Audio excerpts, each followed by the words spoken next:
In 1980, a sadistic killer wrought havoc across the hiking trails of Central California. He was the hunter, and he hunted people. He stalked his prey with ruthless determination. Behind the knife is a mean, vicious, sexual psychopathic killer. And executed his victims with merciless detachment. Murders the woman that he worked with. You know what he did that night? He went to the ballet. But who was behind these brutal murders? And was he born to kill? If you put him on the street today, within a week, there'd be a sexually assaulted dead woman out here.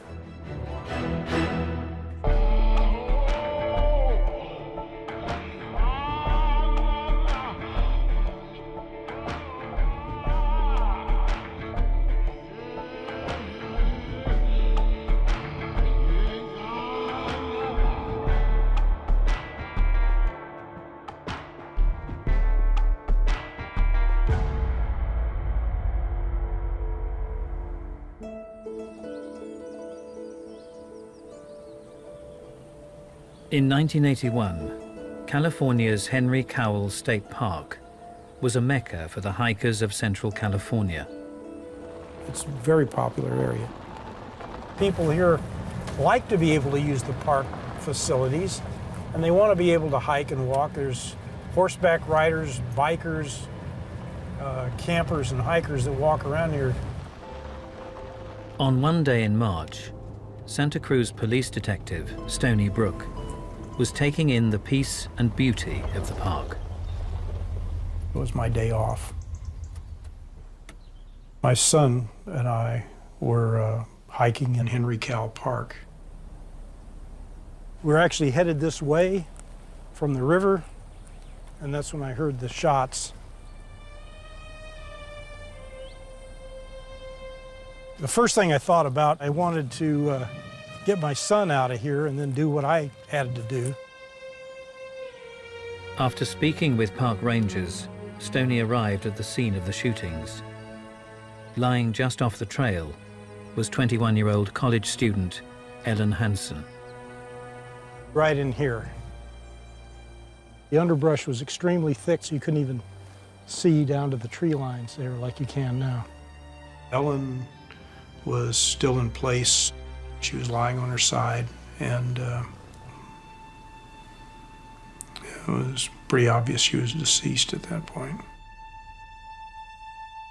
Ellen and her boyfriend, Stephen Hurtle, had spent the day hiking the park's trails. They were on their spring break from UC Davis, where they were attending school, and they were dating, and they were camping in the park. And they went for a hike. They had gone up past the observation tower that gives you a panoramic view of the valley. It was here that they were attacked. Ellen had been killed by a gunshot to the head, and Stephen had been shot in the neck. Critically injured, he had been rushed to hospital. Despite his injuries, he was eventually able to describe the attack. If you can imagine, this fellow steps out of nowhere, has a handgun, and saying, all I want to do is rape your girlfriend, and I want you to step off the trail, and nobody will get hurt. Ellen steps slightly between her and Steve and says, he's going to kill us anyway, and basically confronted him. That's when he fires the first shot, knocks her down.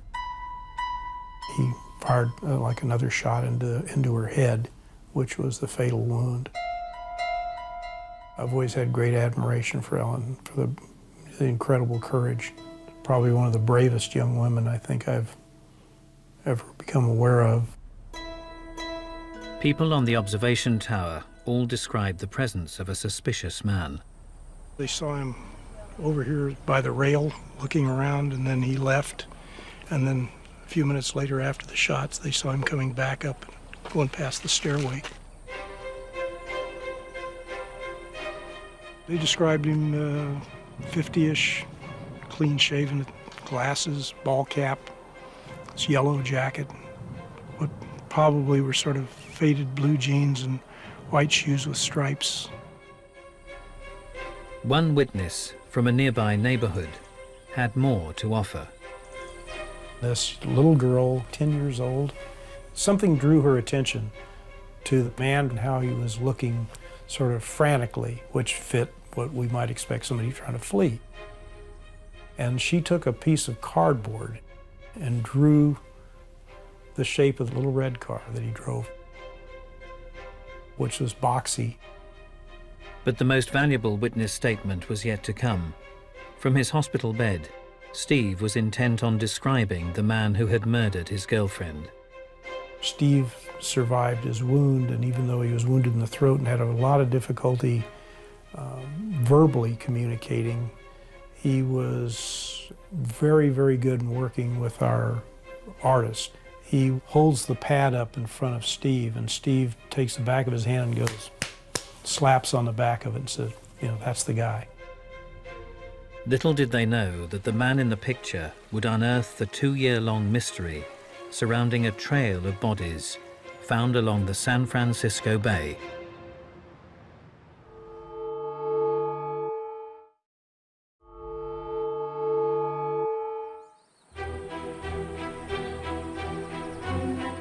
In March 1981, Ellen Hansen had been brutally murdered and her boyfriend left for dead among the trails of Henry Cowell State Park.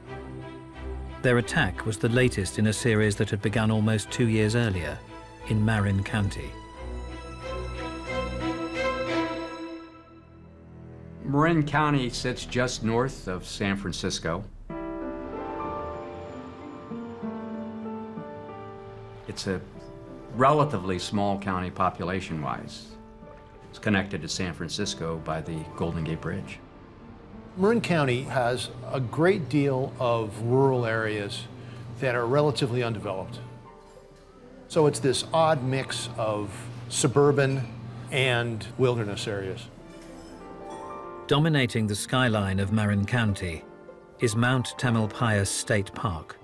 It rises up about a half of a mile, and most of the populated areas in the county, it stands majestically there. It's probably the most prominent landmark in the county. A lot of people use it. They're biking, walking all the time. It's a very popular area. In August 1979, 44-year-old bank executive Etta Kane was drawn to the remote mountainous scenery. Etta Kane was an avid hiker. She was planning to go hiking that day. She contacted a friend, tried to hook up with a friend, but didn't. And she went up on the mountain to go hiking. But that evening, Etta didn't make it home. When she didn't return, her husband called the police. And they went up to the area, they found her car there, and they started searching. We had an idea probably of, the general place that she liked to hike. And so you focus your investigation and your search into those areas. Eventually, they came upon her body. She was face down, and she'd been shot in the head. She was unclothed, and she only had maybe a sock left on her. The clothes that she'd been wearing, shoes, whatnot, they weren't there. Etta's murder was the first recorded in the park's history. Her naked remains hinted at the killer's motive. Obviously, there's some thought about some sort of a sexual assault possibly being involved. Evidence that they were able to recover at the crime scene, as I recall, there was a bullet, and it was from a .44 handgun. That's pretty much what they had to go on at the time. And the only way I can describe the crime scene is there was just some bizarre element. Whether or not that's ritualistic or not, I can't say, but it definitely left you with a very bizarre, strange feeling. Individuals will pose the body in a variety of different ways, which is an outgrowth of their fantasies. And it's going to be very different for each individual because individuals' sexual fantasies are very, very different and very, very unique. Now, there are commonalities. They'll usually pose the person in some type of degrading position. Anyone who's posing victims in a specific way is trying to extend the crime scene to the reaction of the first people who arrive on the scene. They want something to radiate out from their crimes in a way that will make them feel powerful again, just thinking about it. 7 months later, police were called back to the trails of Mount Tamalpais. Barbara Schwartz was a young woman, and she was in her early 20s. And I believe she had had some concerns, like many others after Etta Kane, about hiking on the mountain alone, so she'd hike with her dog. There was a young woman who was actually out hiking on the trail also that day. She saw some sort of a struggle. She called out to the person to stop what he was doing.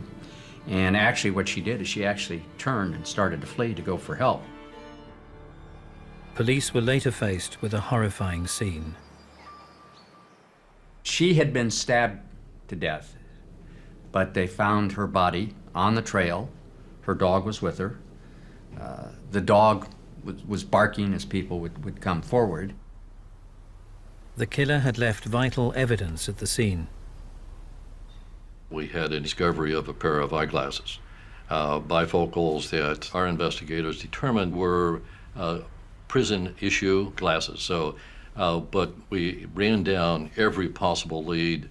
We ran down every piece of information in relation to parolees who had a sex history, registered sex offenders, ran down every possible avenue.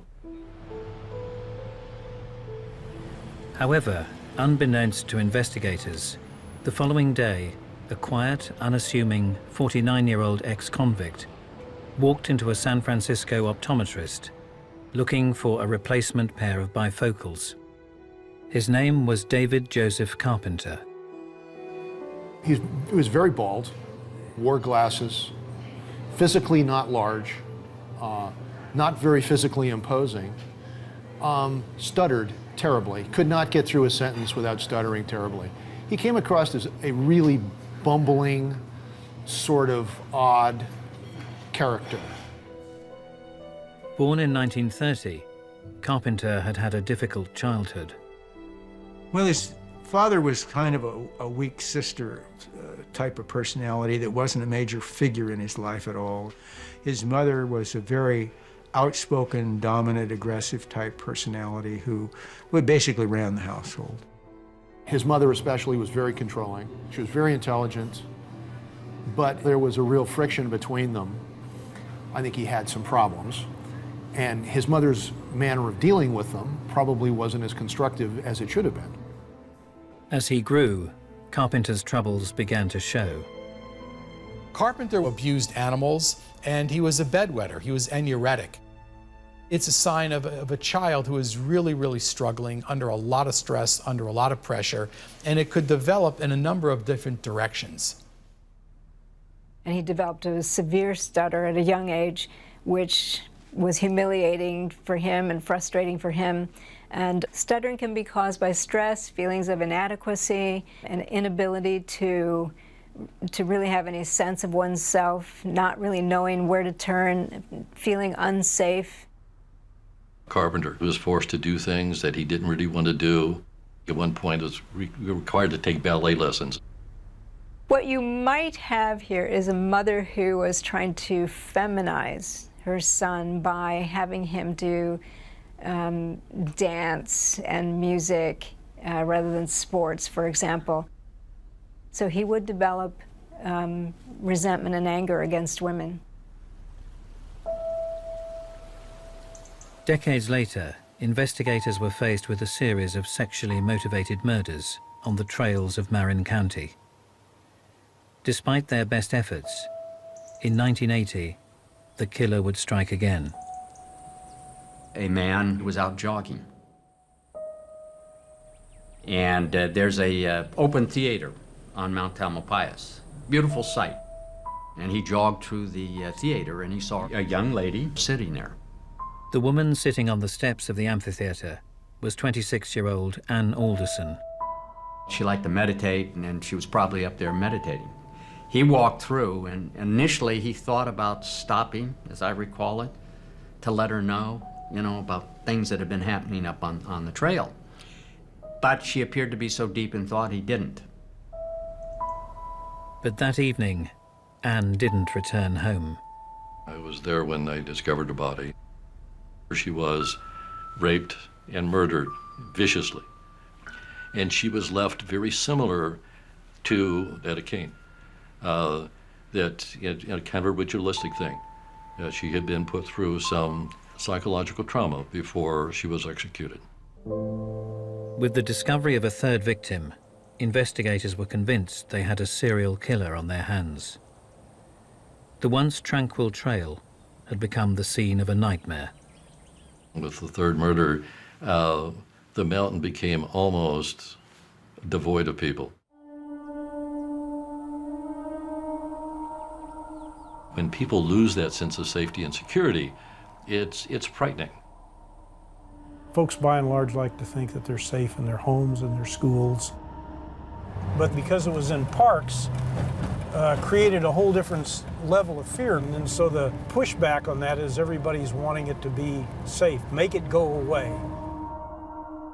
We had our Marine Patrol, our Air Patrol people, community leaders, the hiking clubs, working to the nth degree.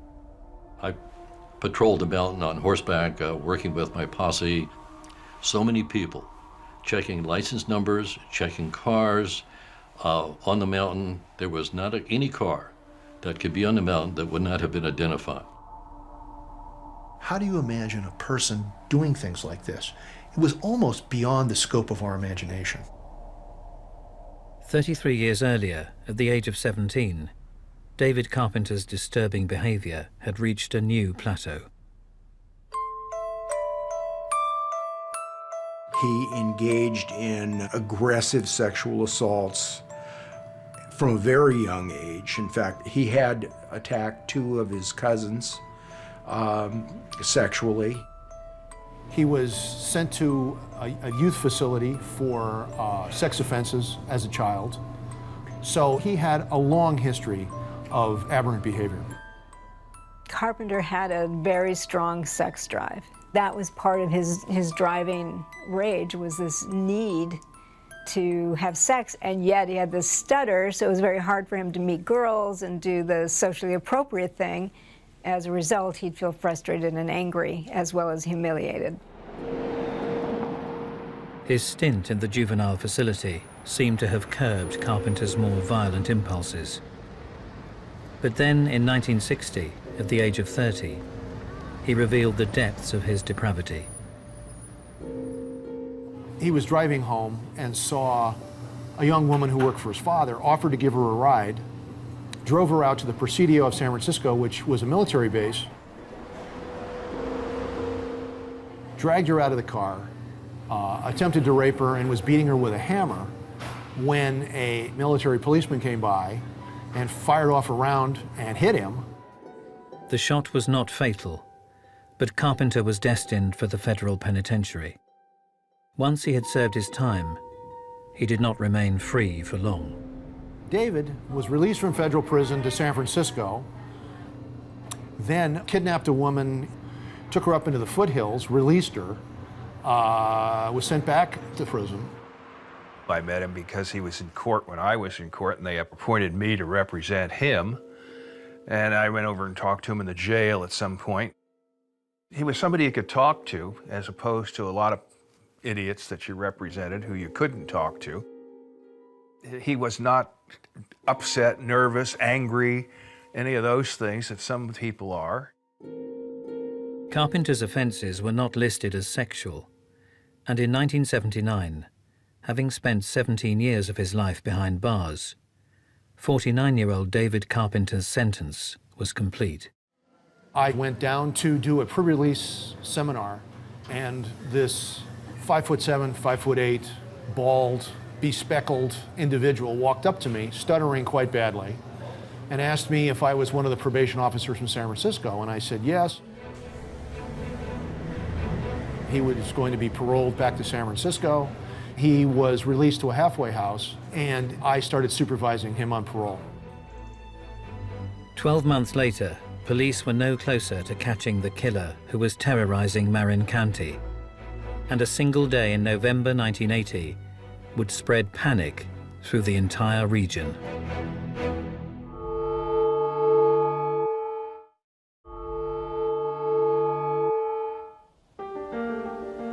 By 1980, investigators were convinced that a brutal serial killer was stalking the trails of Mount Tamalpais. Unaware of the fear gripping the community, a young Coast Guard was preparing for a move to the area. Rick just thought it was what he wanted to do. He knew he needed to get some training and education that he could get through the Coast Guard. He actually liked boot camp. I was sort of surprising because he didn't like it when I used to tell him things to do. Richard Stowers had met and fallen in love with 18-year-old Cynthia Morland. She had long dark hair. She liked the outdoors. Rick liked the outdoors. They liked hiking. Following his graduation, Richard and Cynthia decided to pay a visit to Point Reyes, another of Marin's prized national parks, and home to the county's Coast Guard. I didn't know there was anything wrong until on the 15th when Cynthia's sister called me and said, Rick and Cindy are missing. And it was basically handled as a missing persons report. And a matter of fact, the Coast Guard even, I think, set a warrant out for him for being AWOL. Richard and Cynthia's disappearance was treated as a missing persons case. But investigators would find themselves at the same park 6 weeks later, following the disappearance of yet another young woman. It was the day after Thanksgiving. Diane O'Connell went hiking. She was with her two friends hiking down this trail known as Sky Trail. She was second in line. When they get to the bottom of the trail, the first lady, she's waiting for the other two to come. What happened is the third friend, who had been the third person in line, came, and Diane wasn't with them. And they waited and waited, and Diane didn't appear, so they went and reported to the rangers. So they started searching the area, attempting to find Diane O'Connell. Rangers, volunteers and police combed the vast parkland. Finally, they made a dreadful discovery. I came upon a little shoe sticking up out of some ferns and walked a little closer and found two bodies. The two bodies belonged to missing couple Richard Stowers and Cynthia Morland. They had been shot once in the back of the head and left face down in the underbrush. Tragically, it would not be the only discovery made that day. My captain called and said, Sheriff, you need to get up here to the Point Reyes. He said, we have discovered 4 bodies. Volunteers not only discovered the body of Diane O'Connell, lying just a few feet away were the naked remains of 23-year-old legal secretary Shauna May. They were raped and shot, and the bodies were put in proximity to one another. He put people into poses which made it look like they were being dominated. The poses were a clue that this was somebody that was doing this over and over again. And it almost leaves you speechless because of the nature of these areas. You know, the tranquility, if you will, has been broken. The shock of 4 bodies on one day, I mean, it was a tragedy beyond tragedy. But finally, investigators had solid evidence which linked the murders. The one thing they did know after they found these 4 bodies on November 28th was they had bullets. They knew these bullets matched to Ann Alderson. So the belief is that same person is involved at least in those 5 killings. The same bullets also turned up 6 weeks later, following the attack on Ellen Hansen and Stephen Hurtle in Santa Cruz's Henry Cowell Park. Stephen's description of his attacker gave police a face, but they still lacked a name.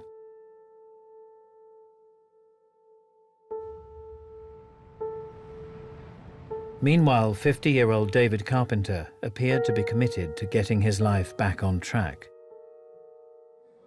The two things that you needed to do with parolees were, one, where are they going to live, and two, where are they going to work? And David's parole plan was living with his 2 elderly parents in San Francisco, and he was at a loss as to where he could work because of his history of sex offenses. Carpenter seemed to be a model parolee. He was extremely easy. He was required to send in a written report monthly, which was where are you living, have you moved, where are you working, how much money have you made, have you been arrested, all of those things. This guy was perfect. Carpenter claimed to be ready to reintegrate into society, but was worried about his future. I had conversations with David over the 1.5 or 2 years that I supervised him. He would sit down and really talk about how he was old, didn't have a retirement plan, didn't know what would become of him. I think that was real. I think part of him was panicked that he was a 40-something-year-old guy who had been to prison a few times and didn't have any skills.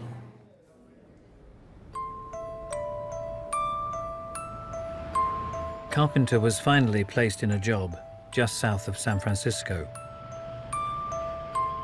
This met all our requirements where he could work in a room and wasn't around women. However, the guys that owned this facility had another segment next door where there were women. And from this location, in May 1981, just 6 weeks after the murder of Ellen Hansen, another young woman disappeared.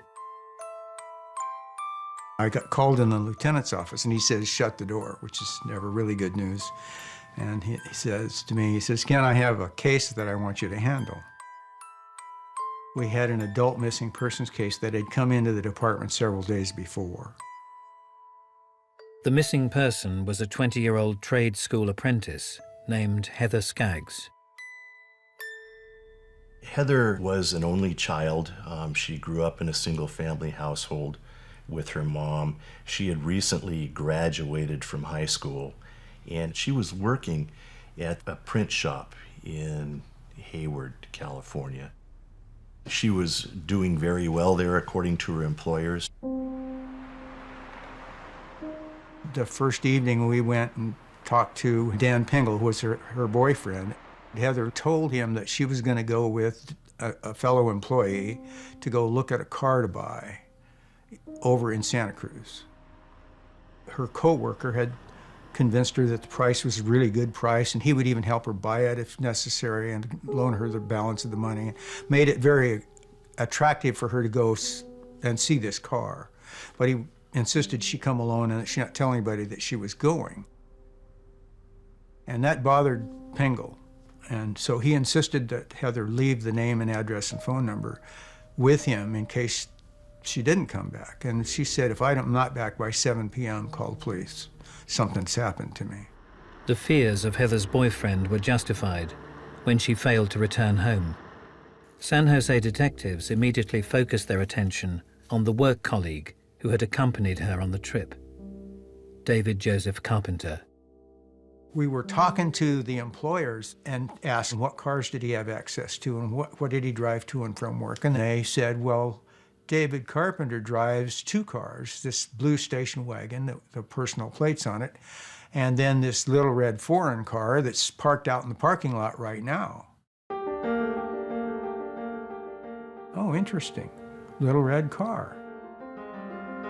After we talked to the employers, we called Richard Wood at the Federal Parole Office in San Francisco. I talked to him directly, and I wanted to know about David you know, who he was and how he patterned his day and how he thought. Womack was saying that Heather Skaggs was missing, and the last person that saw her was David Carpenter. And he said, well, I'll contact David and I'll find out and I'll call you back. I was very apprehensive. It's never good for a guy with his kind of record to be the last person to see a young woman who disappears. Days later, investigators found themselves face to face with David Carpenter. When we asked him how he knew Heather, the first thing he did is contort his face and twist to the side, and he started stuttering so bad that I initially thought he was having a seizure. It was very difficult to have a conversation with him in the beginning because he had this tremendously heavy stutter. Bumbling, stuttering, tried to charm everybody. But, you know, homicide detectives aren't easily charmed. As the interview went on, David's answers began to raise suspicions. We had asked him questions we knew the answers to, and he had lied to us about some of them that were important. When I asked him specifically about the vehicles he owned, had access to, and had driven, and he excluded the red Fiat. There's a red flag that comes up that says there's something to be pursued here. As they discussed Carpenter's childhood, there was an alarming change in his demeanor. He said that I was forced to take ballet lessons, and I really resented that. And I interrupted him for a second when he made that comment. I said, you know, David, when I was 9 years old, I took ballet lessons too. And he cocked his head a little bit, and he stood up. He rose above us, and he went through some basic ballet positions and started doing somewhat of a dance. And telling us the number of the positions, 1, 2, 3. He didn't do them well, but he remembered them. And as he stood up above us talking, he didn't stutter one time. Everything that he said was in a natural cadence of speech. The stutter was gone. The contortion of the face was all gone. He was actually in a happy, comfortable space. This is one of the things that just completely and totally amazed us. It was dramatic. It was absolutely dramatic. While Carpenter's ability to control his profound stutter was striking, the meeting was about to take a sinister turn. We got up to leave, and he said, I pray to God no one finds her body and finds that she's been raped. He was looking directly at me and communicating something to me that I understood. Now I'm really thinking it's a good possibility that ultimately this is not going to be a missing persons case. This is going to be a homicide, and that he killed Heather Skaggs. It was clear to us that we had just had an encounter with a very dangerous, cunning individual. Carpenter was immediately placed under surveillance. Detectives from Marin County and Santa Cruz joined Robinson and Womack in a bid to investigate if he was in fact connected to any of the Trailside murders. After a week of interviews and surveillance, they had enough to arrest Carpenter. Stony Brook and Marin County officer Rich Keaton headed for San Francisco and to Carpenter's home, where he lived with his parents. San Francisco was like the other 364 days a year. It was overcast and gray. And with Carpenter's history of firearms, they took no chances. I had this backup revolver that I had had for years, and so I put that in my trouser pocket on the left-hand side. Part of the game plan for me was, as we walked up to David, I was going to shake his hand. And it still gave me a way to be able to respond, even though I probably would ruin a perfectly good suit. We walked up to him and I said, "Hi, David, my name's Stony Brook. We're placing you under arrest." He was very submissive. There was No posturing, no threats. Very subdued through the entire thing. We loaded him in a car and drove him to the Hall of Justice, put him in an interview room. David invoked his rights and said he wanted an attorney, and we never had any further conversation. 9 days later, investigators were called to a national park just west of San Jose.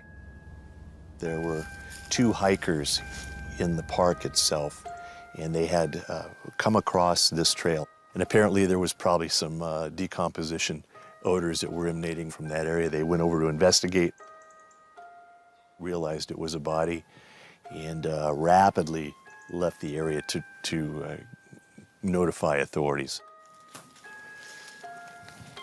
The body belonged to Carpenter's co-worker, Heather Skaggs.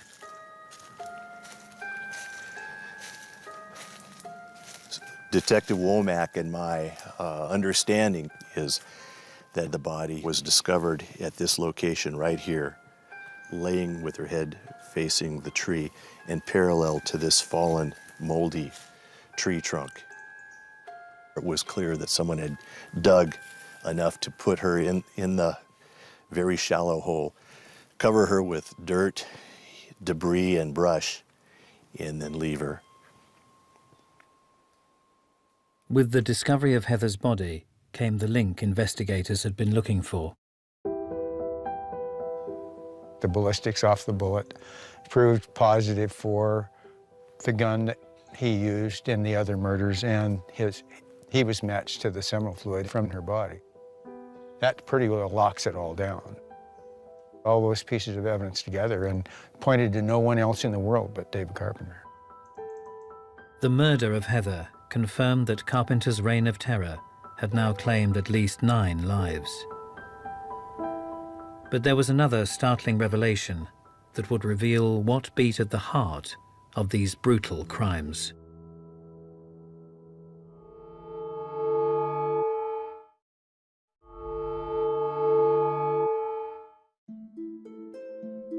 In 1981, David Carpenter was in custody for the brutal murders of 9 people in the parks of Central California. He was positively identified by the only surviving victim, Stephen Hurtle, whose accompanying statement also contained a hint at Carpenter's yearning for control. Stephen had indicated that David spoke in a low, slow, deliberate voice. There was no speech impediments, no lisps, no identifiable unusual speech patterns to him. The stuttering was not part of the equation. When he was out of control and something or somebody else was manipulating his life, he had communications problems, he stuttered, he was indecisive and insecure. It is this strange dichotomy that lays at the heart of just who David Carpenter is. The David that went out hunting drove a red car, wore different clothes, and didn't stutter. And this David was the hunter, and he hunted people. And the David that everyone saw, his parents, his kids, his brothers and sisters, me, was this bumbling guy. If his stutter is a result of him feeling unsafe and feeling victimized and never knowing where the next blow was going to come from, he's the one in charge now. So finally, psychologically, he's got nothing to worry about. He's powerful. So it makes sense that he would lose his stutter. Despite his frustrating stutter and deep lack of confidence, Carpenter still seemed capable of adapting to any environment. He had this unique ability to come across in an audience based on what he thought they expected of him. And, you know, I guess if they thought he was going to be a bozo, he'd act like a bozo. I certainly had no inkling that he was going to go out and start killing people. Unlike many, he was somebody you could talk to. The 2 sides of David Carpenter.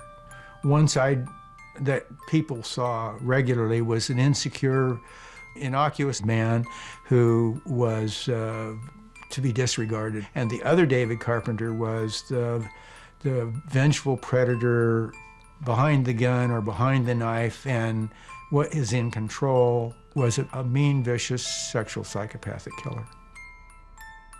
And it was this ability to compartmentalize his life that allowed Carpenter to pass under the radar for so long. The day Heather Skaggs was murdered, you know what he did that night? He went to the ballet. That's one of the characteristics that you see with that type of a personality. There's an ability to do it without any empathy whatsoever. And they can do this like turning on and off a light switch. I mean, how do you murder execution style a woman or a man and 6 or 7 hours later go to dinner, the ballet, cocktails, and socialize with your friends without thinking twice? But David Carpenter was an evil, conniving, cunning individual. If Carpenter can comport himself and say all the right things and be that kind of chameleonic, I'll say whatever I need to say to please you, then there's no reason to raise any red flags. So what then drove Carpenter to commit these twisted acts? Rape really is a crime about power and dominance. It really is, and that theme runs through every one of these things. And what we do know is there's 1960, long period in prison. He gets out in 1980, and what do we have? A 49-year-old guy who commits all these murders. If you want to cut it down to its basic form, David Carpenter was a serial rapist.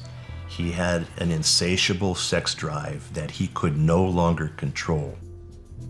The only way that he could continue to satisfy these urges was to eliminate all living witnesses. A common occurrence, if somebody molests or rapes somebody and they get caught and they go to jail, they're coming out saying, well, I'm not going to stop, I'm just going to kill them, so there are no witnesses. And that's what it seems to be with Carpenter, is that he now has decided, I'm going to make sure I don't go back. Carpenter eventually received the death penalty for the brutal series of rapes and murders across Central California. But were the motivations for these crimes forged in his childhood, or was he a born killer? His mistreatment as a child must have had severe impact on his psychological development as an adult and built up the kinds of things that created the kind of monstrous killer that Carpenter was. I don't think that Carpenter was a born killer. I think he just had so much going against him from his environment that there's nothing about him that indicates that he was born to kill, but from an early age, we certainly see the danger of him becoming that type of killer. There are many, many people, thousands of people, that have had all of these serious problems in childhood and adolescence, and they don't go around killing all these women and winding up in prison and so on. So there is some, in every case, a significant neurobiological component. There really is. It just can't be explained totally by psychosocial problems. Carpenter continues to protest his innocence from death row in San Quentin. However, his motivations may not rest solely in his past. He had a lousy childhood. Okay, I'll accept that. If you took my childhood and laid it right next to David, we'd be real close. He's one of those folks that doesn't have that moral compass. And even though he's got to be, what, 80 years old now? I would say if you put him on the street today, within a week there'd be a sexually assaulted dead woman out here.